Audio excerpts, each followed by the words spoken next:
Hey guys, Paul here. So I wanted to make this video as a bit of an update to my adventures of playing paper Yu-Gi-Oh competitively again. If you guys missed it, I made a video over on the main Team APS channel where I was telling people that I wanted to start competing in Yu-Gi-Oh regionals and stuff again. Vanquish Soul got support. I really love Vanquish Soul, so that is the deck that I've been playing, and I've been going to regionals. I've been hitting them up. Last weekend, I went to the Indy Regional. This past weekend, like this weekend when I'm recording this, I went to the Louisville, Kentucky Regional at a store called Through the Decades. Really amazing store. Huge store, lots of cards and bulk and stuff, and that was great. And I think next weekend, presumably, I'm going to be going to a regional in Rosemont, Illinois. So if you'll be there, come say hi. But yeah, I wanted to talk about everything that I've experienced, the whole new Justice Hunters format, just my experiences with meeting people and takeaways from competing, and then people can share how they feel about it as well. I think that the thesis to all of this is that competitive Yu-Gi-Oh is in a pretty refreshing and good spot. The format is fun. It's fun. Yu-Gi-Oh is by no means perfect. It's still got some remnants of the things you might not like. But yeah, we'll get into all of it, hopefully. I don't have an outline for this. I'm kind of just talking. So first and foremost, shout out to anybody that I've met at these events. That's been a load of fun. It's nice. Like I've just gotten to talk to people, make conversation. If anybody who's met me probably can attest, I like to hear what people have to say about Yu-Gi-Oh. I don't really want to just be like, hey, thanks, nice to meet you, bye. Like I tend to ask people, like, what do you think of the format? How's the regional going? How do you feel about, a ban list? What should it hit? Or like, what do you think about the new time rules? Or just little things like that. Like I like getting people's opinions on stuff. I think it's more valuable even than like just hearing opinions online. Like sometimes people on Twitter might complain about something or whatever, and it's like, is that like a Twitter issue or is it like a real life issue? So I think hearing Yu-Gi-Oh opinions from players on the ground who are at the events and doing the thing and playing, hearing what they think, what issues feel like a big deal, what's maybe not as big of a deal, what's overblown. That stuff's fun. I like to hear about that. So if you ever, meet me at an event and there's, time permitting, I usually like to kind of sit and talk and chill and So yeah. Anyway, okay. As for my experiences playing, I've been using the Vanquish Soul deck. I'm not playing Vanquish Soul K9, I'm just playing Vanquish Soul. Vanquish Soul is probably my favorite archetype of all time. I have played it since it came out in summer 2023. I play it not exclusively, but extensively in Master Duel. I've kind of been like forged in the flames of Master Duel with the Vanquish Soul deck. I've really learned all of their intricacies and nuances, like in and out. And so right now, a lot of people are obviously playing it because they got the new Duelist Advanced support with like Holly Sue and stuff, and the Field Spell and the Xyz Monster, and because they pair well with K9 cards. I don't have any K9 cards. They're expensive and I don't really want to get them, and I want to see how far I can push just the pure Vanquish Soul deck. I have sort of just been throwing myself at these events without a load of preparation. Like I read up a bit on what each of the new Justice Hunters decks can do, but for the most part I haven't really had like much practice or experience with them. So these regionals have been my experience with them. And yeah.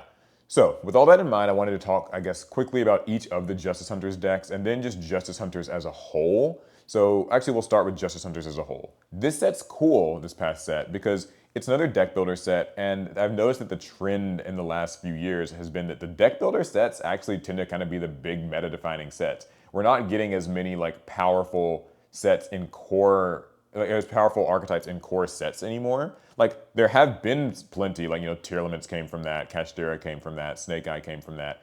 But lately, it's like the deck builder sets tend to just be like bangers right out the gate, or like there might be sleeper decks that are in there and then they get support later. Like, Memento went from being like, oh, no one really cares about this, to like, Memento is one of the scary decks from Valiant Smashers, for instance, right? And obviously, Malice, Ryziel, and so on and so forth.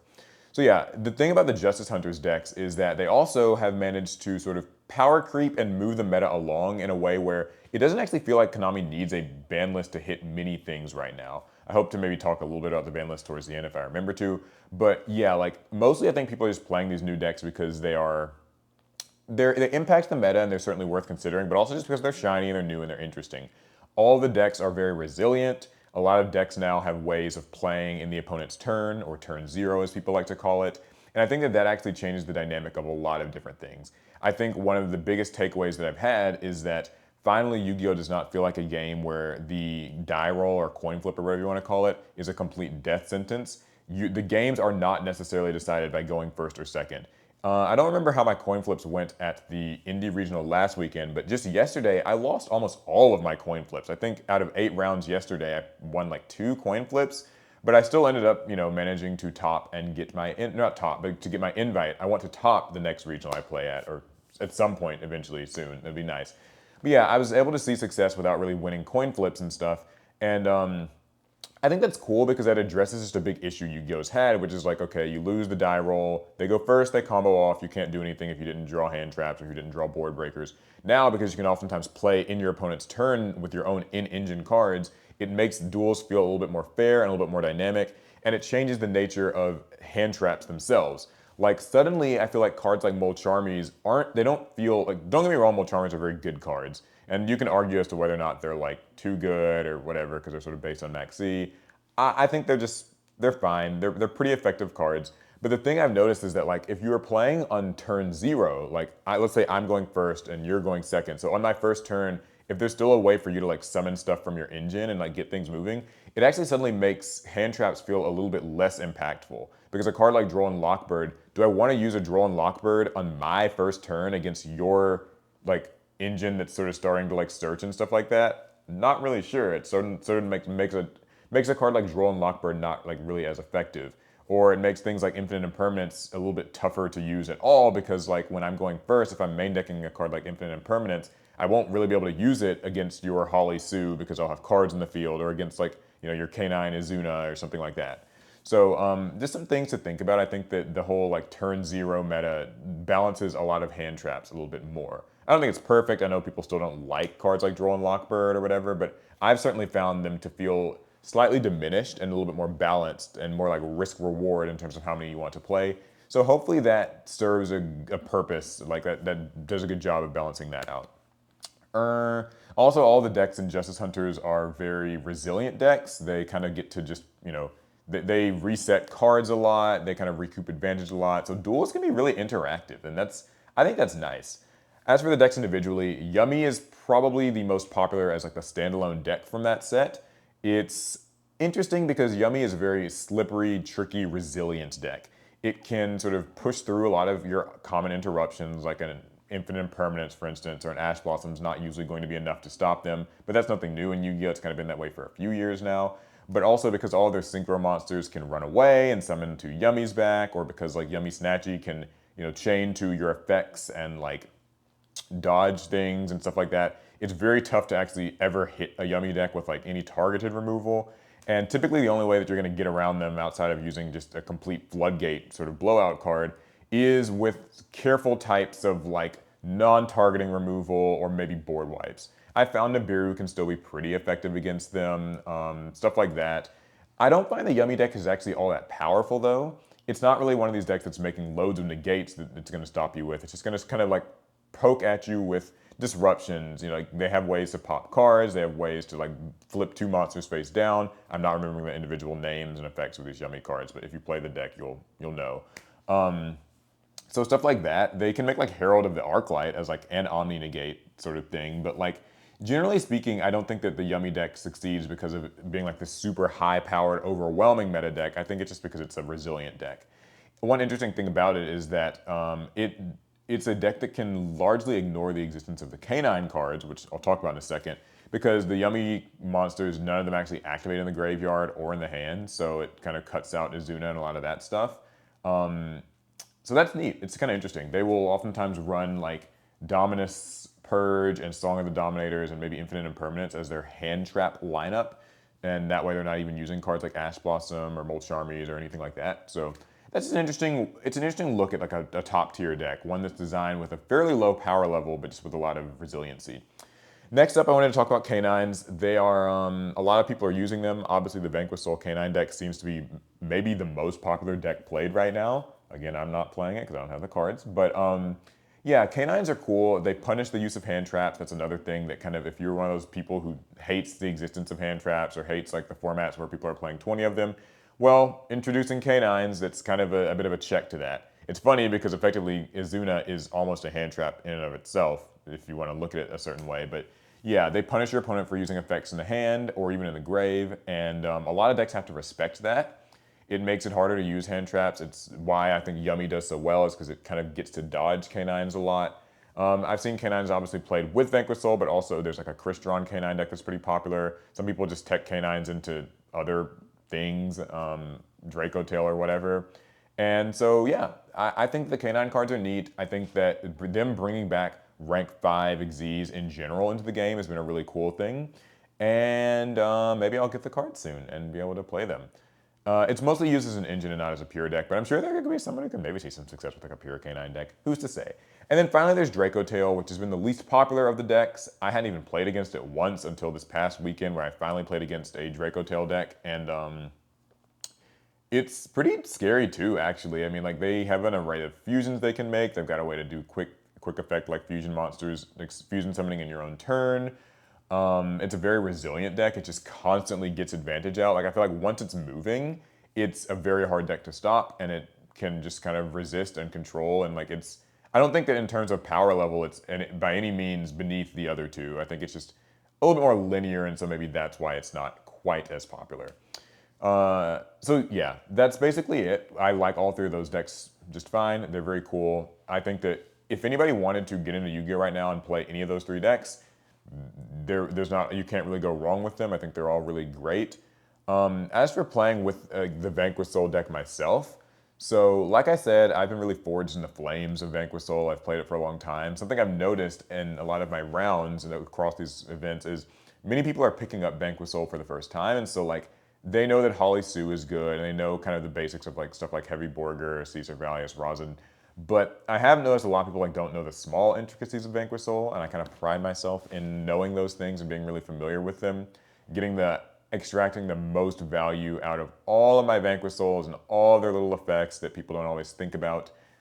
You can use Xiaolong to switch things to defense. You can use Mad Love to change monsters' attack and defense, even in damage calculation, where not many other cards can be used against it. Or it can bounce the card with the lowest defense. Most people don't even know that Dr. Madlove does anything besides search for Vanquish Soul start.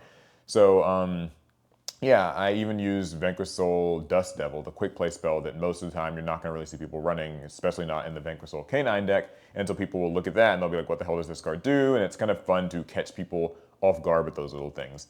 Also, Vanquish Soul's ability to burn makes it an extremely powerful deck given the current Yu-Gi-Oh time rules.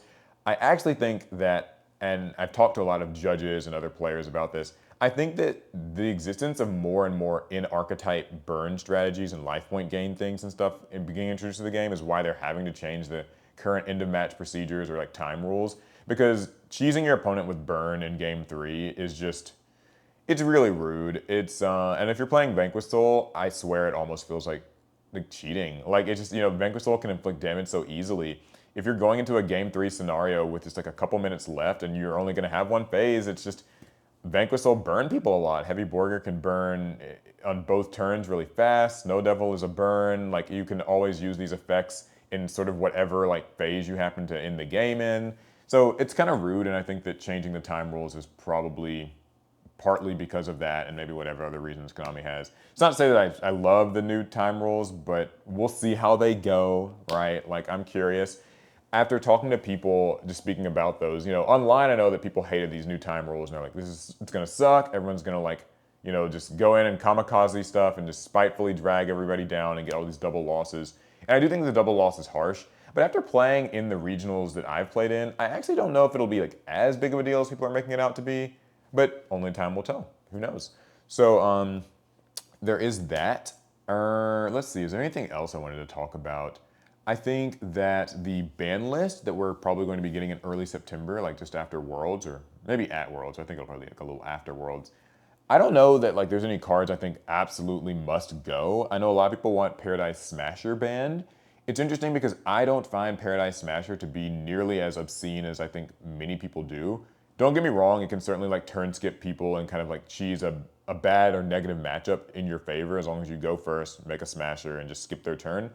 However, I think that the way that the game is going with like all these cards that can just play during your opponent's turn, it kind of makes Paradise Smasher not feel as attractive as a card to me. Because it's like if someone's trying to make Paradise Smasher, that means that they're probably playing like Vanquish Soul K9. And that means that if you're playing K9 cards and K9 cards are being played in a lot of decks, then you can probably just like play a little bit on their turn, and then that way, even though Paradise Smasher will hit, you might still have gotten enough of your engine going that on your turn you can just set a couple cards and like still be okay. And then they lost a bunch of level 5 monsters making it, and the Paradise Smasher is just it's just an empty monster at that point. Like I've played around a couple of Paradise Smashers and Harpy's Featherstorm as well, and it hasn't felt too bad to me. So like, eh. And I also, whenever I go first, I never feel the need to make Paradise Smasher, even when I have the option to do it. I usually have been fine without it. That said, I mean, they could still just ban it just because. I mean, I think the OCG did ban it, and so if they want to, I'm not complaining if they do, but I don't know. I think it's whatever. Harpy's Featherstorm is another one that like Yummies can make use of, Ryzeal can make use of. Just a lot of decks can use that, and they can use it with Triple Tactics Thrust. I think one or maybe both of those cards could get banned. I find like Triple Tactics Thrust is an obscenely strong card. I see why Talents got limited, and I think Thrust could honestly afford to go the same way. I don't think that they're banning it because I know they recently showed some alt art for Triple Tactics Thrust that's got like the Tri-Brigade monsters on it. So clearly it's not going to be a card that's going to be getting banned anytime soon.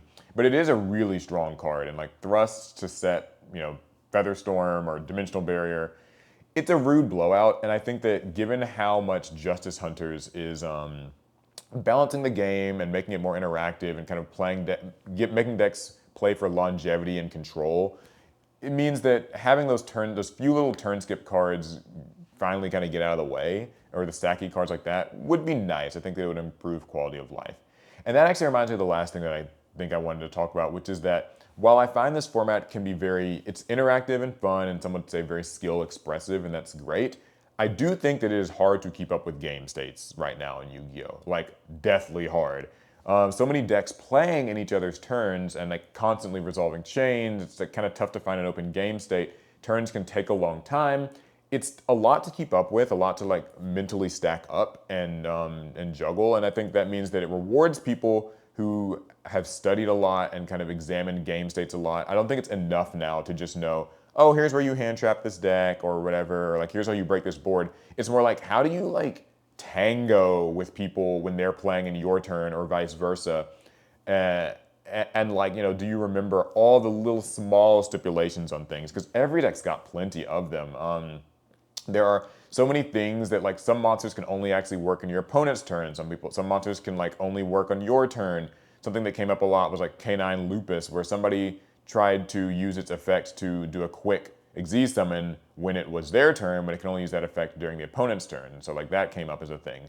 Or like some of the yummy monsters, like some of them like summon the monsters back and they have their effects, and sometimes the monsters that it summons back don't have their effects, and so like that's a thing that comes up. And like, there's so many quick play spells and so many things that are getting recycled, and like oftentimes, what happened at the start of your turn can feel so different than what happens at the end of your turn. Like, it's really more important than ever to like ask for, okay, draw phase, any effects, standby phase, any effects, because there's like multiple charmies and stuff that can happen, and like you want to use those as early as possible to dodge Triple Tactics talent, and like there's just so many different nuances and things happening that I think it really can be challenging. And I think if anybody wants to get into Yu-Gi-Oh, well, I'd certainly say this is a great time to like come back and learn the format. Be prepared to get like rushed with knowledge checks, and kind of, games can go a long time. I've had some game ones that have gone for like 30 minutes of just back and forth and grinding, because I'm a very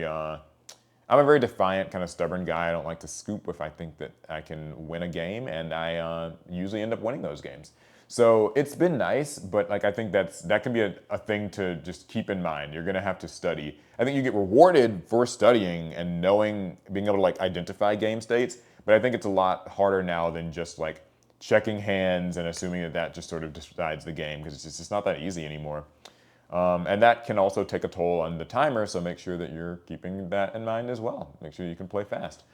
Okay, I think I've gone on long enough. Overall, though, I would say I've really been enjoying these paper Yu-Gi-Oh events. People have been nice. The vibe has been good. I've been liking Vanquish Soul. I know a lot of people probably want to see my deck profile, and I might upload it, but like, I'm not gonna lie, I just threw that shit together, and I've just been playing it as is and kind of just managing, and it's done pretty well for me. I mean, I finally got my invite this past weekend, so that was great. But I'll probably change it for this next weekend's regional. And once I've gotten a result I'm really happy with, like if I can get top 8 or something, I think that's probably when I'll show the deck. Or maybe I'll do it beforehand. I don't know. We'll see.